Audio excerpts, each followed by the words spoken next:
గుప్పెడంత మనసు సీరియల్ అయిపోయిన రిషి సార్ మీద అభిమానం ఏమాత్రం ప్రేక్షకులకు అభిమానులకు తగ్గలేదనడానికి ఈరోజు మరొక వీడియో నిదర్శనంగా నిలుస్తూ ఉంది.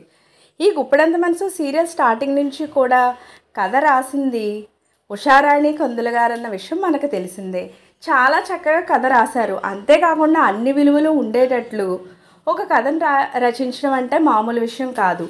అయితే రిషి సార్ అనే క్యారెక్టర్కి అసలు ఎవరు ఆదర్శం, ఎవరిని ఆదర్శంగా తీసుకుని క్యారెక్టర్ని క్రియేట్ చేశారన్న విషయాన్ని ఈరోజు తను అలూమ్నీలో ఆవిడిచ్చిన ఒక స్పీచ్లోని చిన్న బిట్ ద్వారా తెలియజేయడం జరిగింది.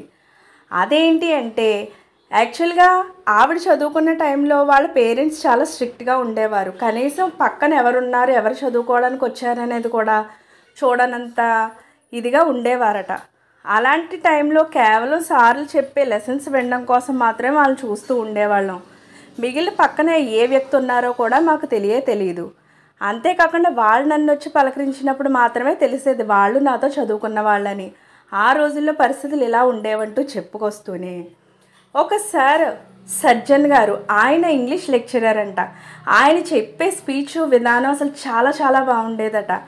ఆయనే రిషి సార్ అనే ఒక క్యారెక్టర్కి ఆదర్శంగా తీసుకుని నేను రిషి సార్ అనే క్యారెక్టర్ని క్రియేట్ చేశానంటూ చెప్పడం జరిగింది. అయితే ఇందులో రిషి సార్ క్యారెక్టర్ మ్యాథ్స్ లెక్చరర్గా పెట్టడం కూడా జరిగిందంటూ ఉషారాణి గారు తెలియజేశారు.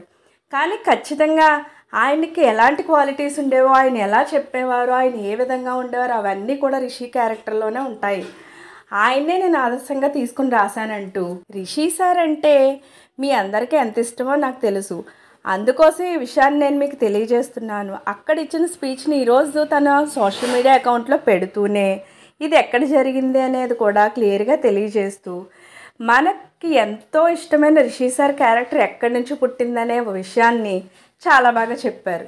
సో రిషి సార్ అనే క్యారెక్టర్ సజ్జన్ సార్ నుంచి పుట్టింది. సో సజ్జన్ సారే రిషి సార్ అనమాట. ఇప్పుడు తెలిసింది కదా, ఏ వ్యక్తి అయినా సరే ఒక వ్యక్తిని, ఒక క్యారెక్టర్ని క్రియేట్ చేయాలంటే దాని ఆదర్శంగా ఎవరో ఒక వ్యక్తి వెనకాల ఉండే ఉంటారు. ఆ వ్యక్తి ఎవరనే విషయాన్ని ఉషారాణి గారు చాలా చక్కగా చెప్తూ ఈ విషయాన్ని ఈరోజు తెలియజేశారు. సో ఇలాంటి లేటెస్ట్ అప్డేట్స్ కోసం ఛానల్ తప్పకుండా లైక్ చేయండి, షేర్ చేయండి, సబ్స్క్రైబ్ చేయడం మాత్రం మర్చిపోకండి.